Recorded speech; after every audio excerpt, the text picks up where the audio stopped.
이 법가의 대표자와 그 지류. 법과 사상은 한비자에 비롯하지는 않았다. 어떤 학자들은 법과 사상을 처음으로 체계화한 사람은 서기 전 7세기 때의 제나라의 유명한 정성 관중이라고 주장하고 있다. 관중은 소금과 철에 과세함으로써 제를 동방에서 가장 부유하고 강대한 나라로 만들었을 뿐 아니라 훌륭하고 유능한 행정의 모범을 세워 놓았다.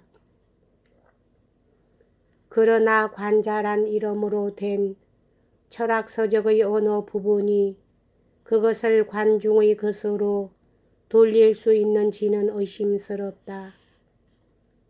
이 책이 나온 때와 저자는 다같이 알려지지 않고 있으나 전국시대의 마렵, 즉 서기 전 250년경 법리학자들이 지은 것이라고 일반적으로 믿어지고 있다.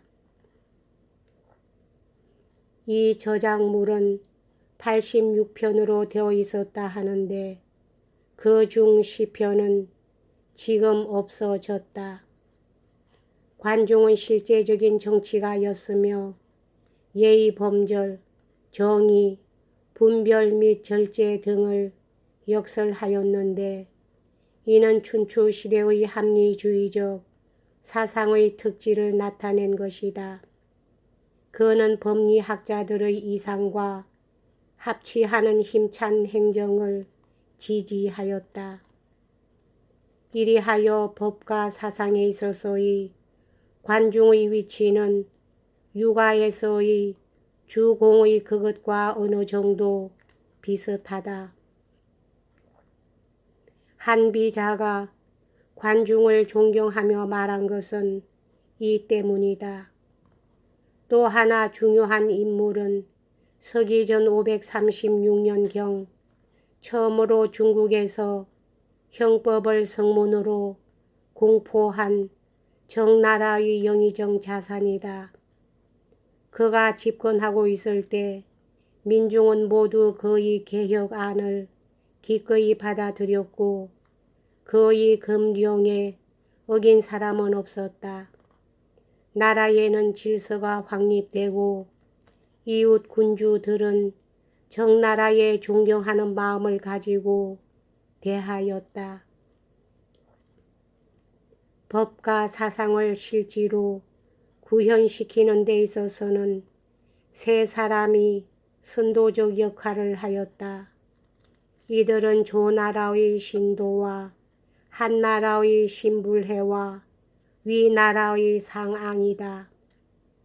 이들은 모두 서기 전 4세기경 북쪽 분리주의 제국에서 살던 저명한 법가의 사상가들이다. 우선 신자라고도 알려지는 신도는 조나라에서 태어났다. 그의 생사의 날짜는 알려지지 않고 있지만 맹자와 동시대 사람으로 믿어지고 있다. 그는 세 또는 권능이 치세에서 가장 중요한 요소가 된다는 교리의 창도자로 법과 학파에서 알려지고 있다.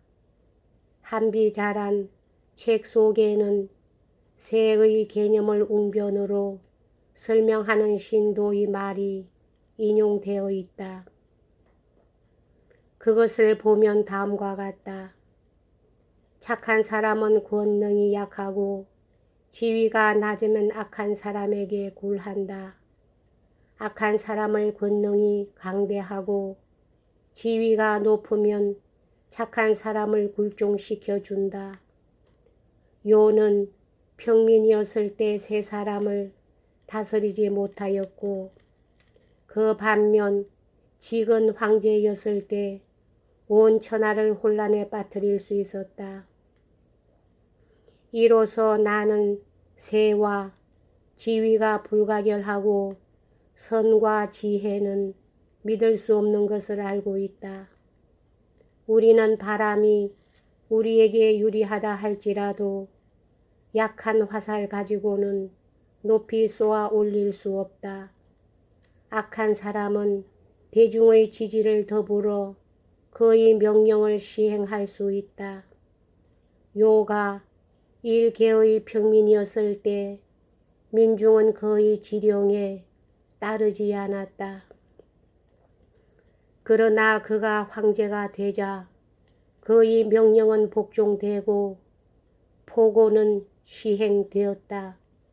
이러한 전제로 논하면 선과 지려로서는 민중을 복종시킬 수 없으나 세와 지위로서는 복종시킬 수 있다는 것이다.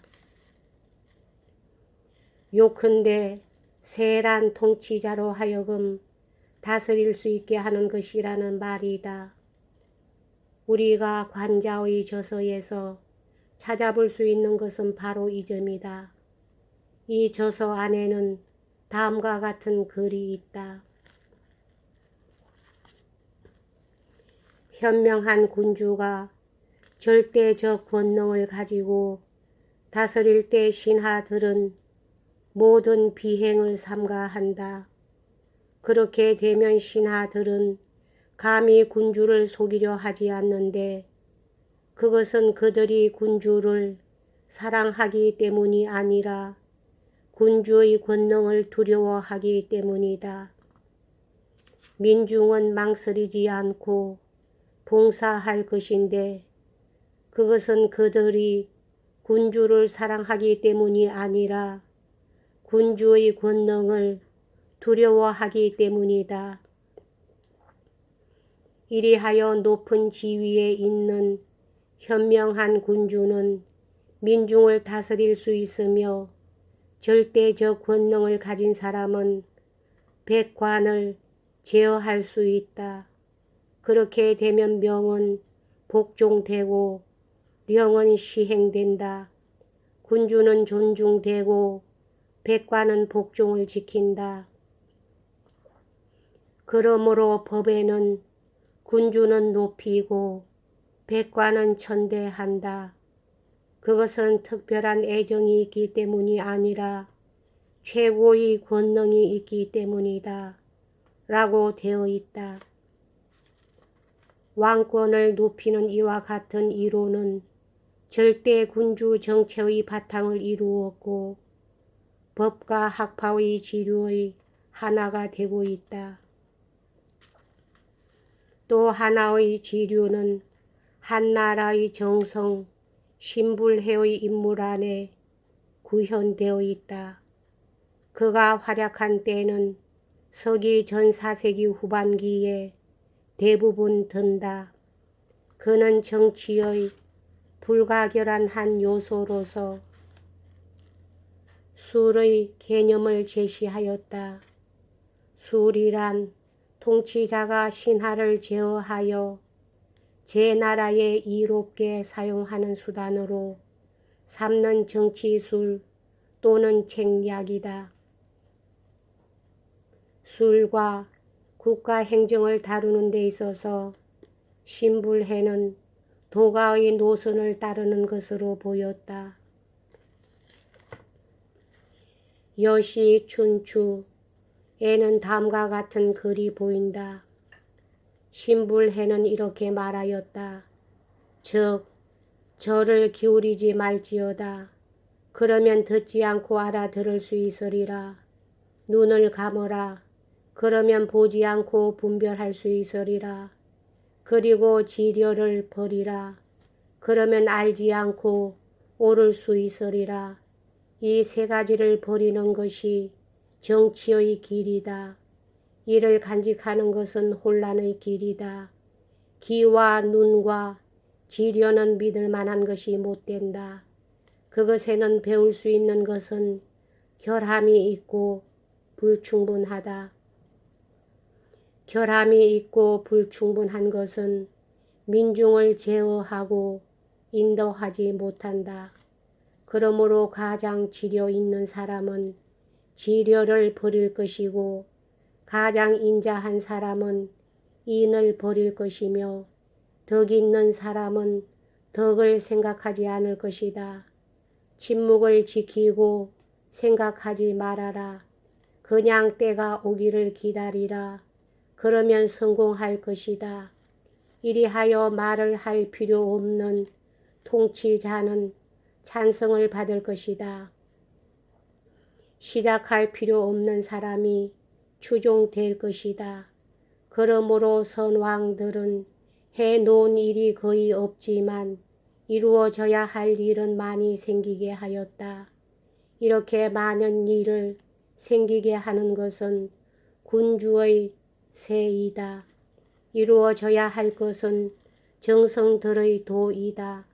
이와 같은 전제에서 나는 다음 결론에 이른다. 즉 무지와 무위는 지식과 행동보다 훨씬 낫다. 이것이 군주의 길이다. 이와 같은 가르침은 상당히 정통적인 도교 교리, 즉 무의를 설명하는 것 같이 우선은 보인다. 그러나 한비자가 인정하듯 이는 사실은 신하를 복종시키는 방법이다. 세는 실제적 뜻으로 적용될 때 통치자가 굴종하고 아무 일도 안 하는 민중에게 행사하는 어떤 은밀한 방법으로 되어 있는 것이다. 법가의 또 한 학자가 언급되어야 할 것이다. 상왕은 실무적인 사람이었으나 그러면서도 정치 제도에 통달한 열성 있는 연구자였다. 위나라의 왕족에 딸렸었지만 그는 서기전 4세기 중엽에 진나라에 사관하여 대부분 활동하였다. 진나라가 궁극적 승리로 이르는 길을 닦을 충분한 세력을 얻은 것은 그의 힘에 입은 바가 컸다. 상왕은 군대의 기율에서 토지 관리에 이르기까지 모든 일을 개혁하였고 법과 행정기구를 재편하였다고 전해진다. 그의 이름으로 된 철학적 저서는 아마도 후세에 지어진 것일지 모르지만 적어도 그 일부분은 그 자신이 지은 것으로 돌릴 수 있다. 여기까지 하겠습니다.